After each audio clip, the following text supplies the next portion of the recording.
Hello to all my wonderful viewers, this is Kayasi's YouTube channel. Today I'm going to be going through the basics of Zbrush in student talk, as it were.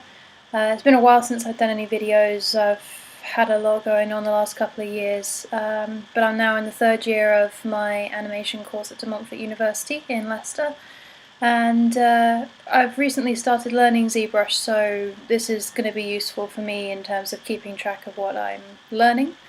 And hopefully it'll also help you guys pick up some bits and pieces, whatever you need really.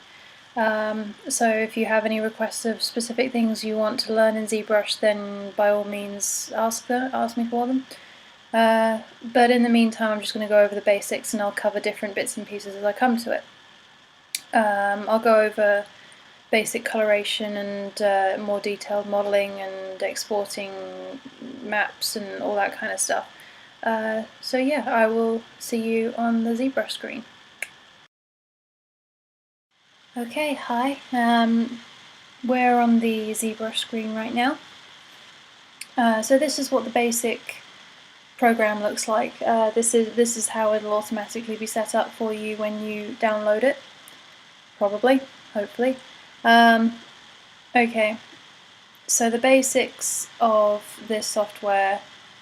You've got your workspace here, which is where your tool will appear once you've imported it and all that kind of stuff.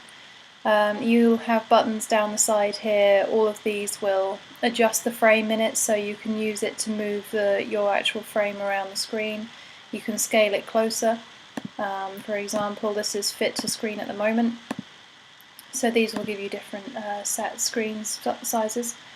You'll have all your different options down here, which will become more obvious as to what they do when you have a tool loaded. Don't need to worry about these two for the time being. You want to make sure you're on your draw setting, which should automatically be set up. Your mRGB channel, this channel up here, this controls your colorization. So this is what you'll go to when you start to colour models and try and texture them and stuff like that. This determines actual modelling. So you have your brush right here in the centre of the screen, and you have your intensity that will decide obviously how effective your modelling is, your brush is. You'll have your draw size, which makes it bigger and smaller. Your focal shift, which decides the inner circle, which decides how precise your brush is, and yeah, that kind of stuff.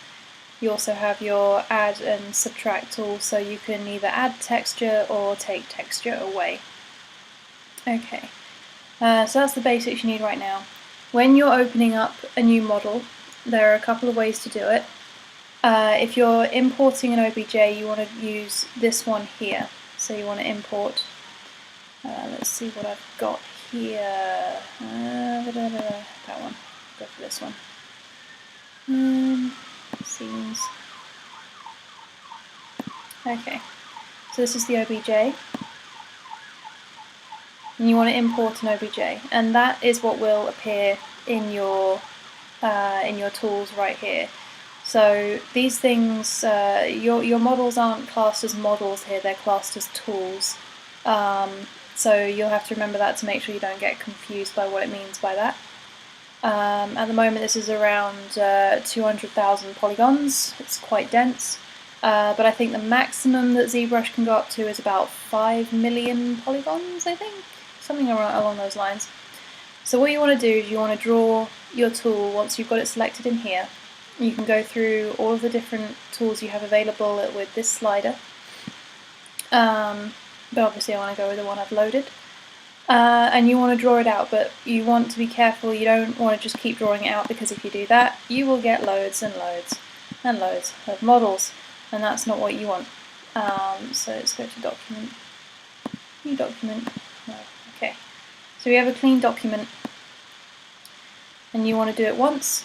And then to start editing your model, you want to make sure you click on this button up here, and that will immediately make it modelable. Okay, so what you want to do now, the controls for moving around your model are different from Maya. In order to scroll your character or your model or your tool around the scene, you want to press Alt and then click and drag, and that will drag you around. In order to zoom in and out, you want to do the same thing, only once you've clicked you let go of the Alt key, so that will allow you to zoom in and out of your model. And then just to move around, you don't need to click anything except the mouse pad, and that will allow you to move around like this. If you end up I don't know, doing something crazy with your model, like turning it around and turning it upside down, you can't find a way to get it back to normal again, you can press the Shift key and then click and drag, and that will set it to an upright position.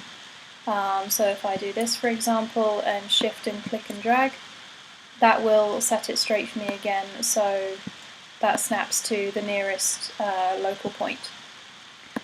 Okay, as you can see, some of your buttons have become lightened up here because you can now use them for your tool.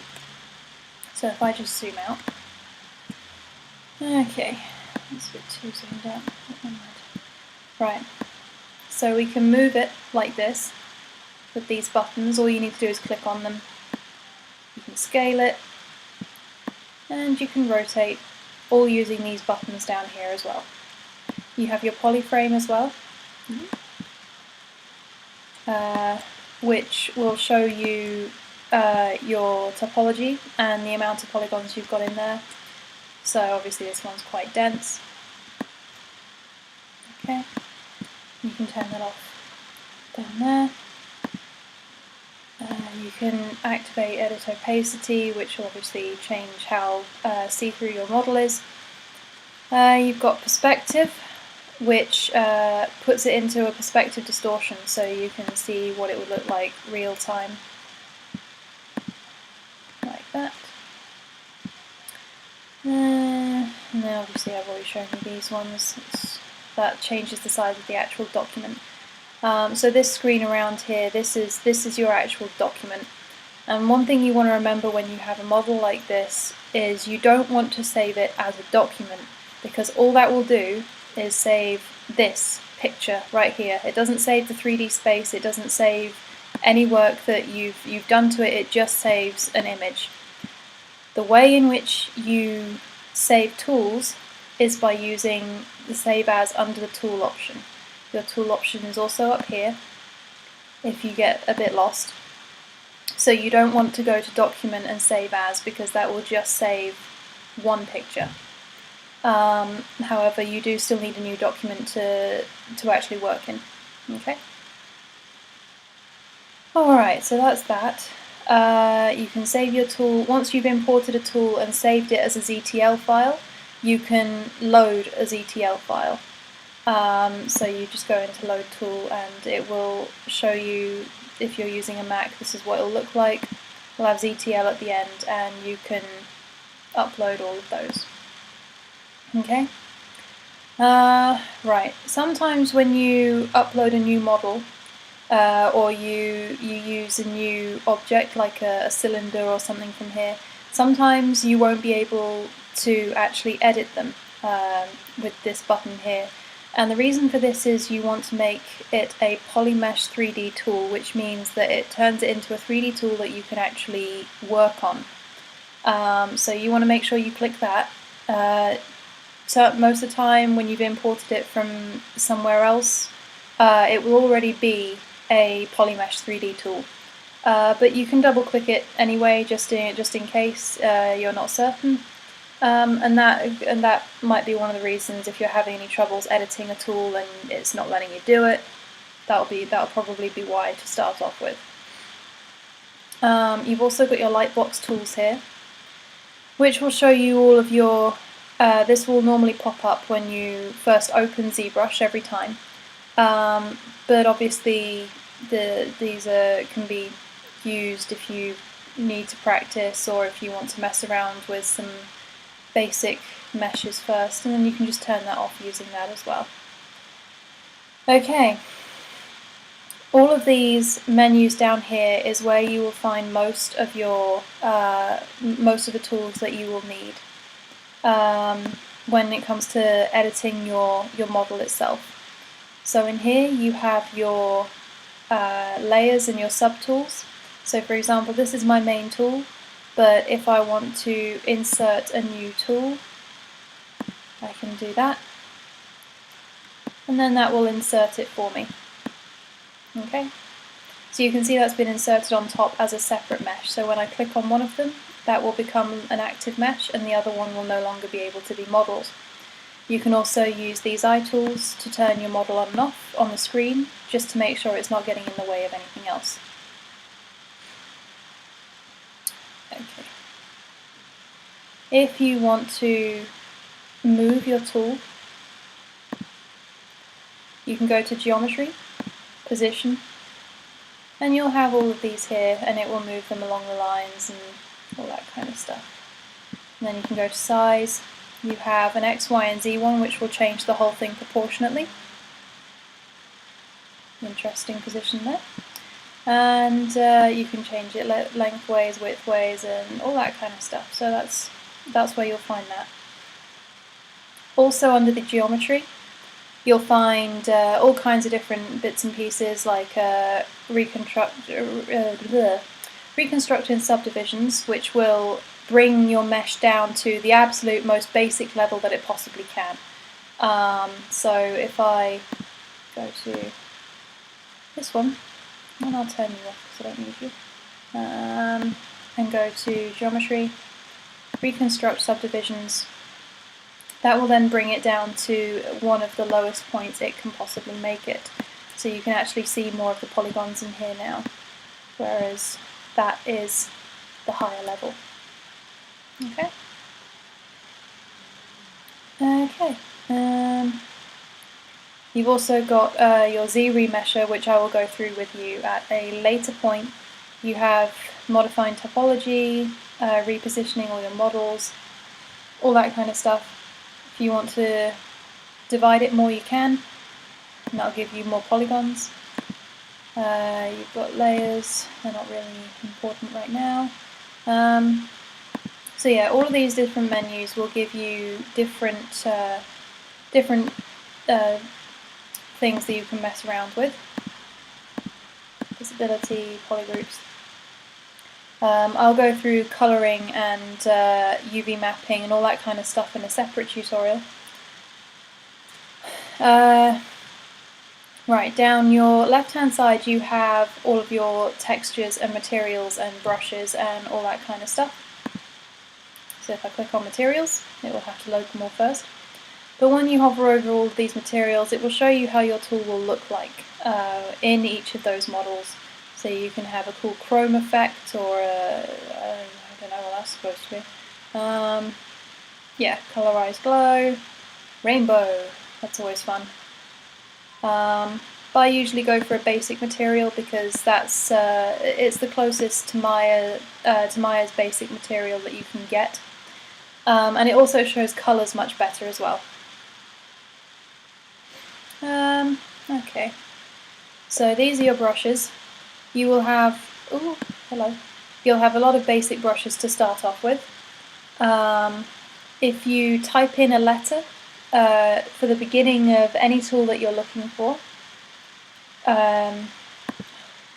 you can go straight to that tool,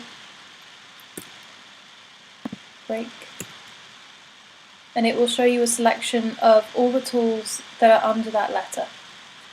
So then you can type in myriad of letters and it will show you all the different ones they have under that. And they'll all do different things. You have some clay build-ups which are for modelling and sculpting. You'll have effect sort of brushes. That's very strange, but you get the idea. You'll also have topology brushes which will allow you to retopologize in your model. What else have we got here? Oh, you've also got move, so you can actually move the mesh and the topology in one go, so it's not distorting the topology if you've already retopologized that. But that can be useful. for giving it more bulk as well. Let's see, you have clay, which is a more general sort of brush. But then you also have clay build-up, which it just adds lots of volume to your model. And then you, obviously bearing in mind your adding and subtracting, you can subtract that mesh as well. She now has no leg. You can change the size of it, so you can add little bits of detail instead. Okay. Yeah, you don't have to worry too much about colours right now because they aren't useful at the moment. But that's it for a basic tutorial. Many of these different bits and pieces will help you up at the top with other bits and pieces that you might need. But most of the stuff you need to start off with is down the side here and on the left hand side as well. My next tutorial I'll probably be going through some basic modelling and possibly some colour too. We could do colour next, yeah. And eventually I'll come to UV mapping and stuff like this because if you want to start animating with these models, Zbrush isn't usually great for making animatable models, purely because of the way the topology works and just how polydense the models can be. So you need to understand how to use displacement maps and all that kind of stuff to bring your model right down to the lowest polygon count, so that Maya will be able to render your model without overloading itself. But thank you for watching this tutorial, and hopefully you found this useful, and I will see you for my next video. Thank you for watching.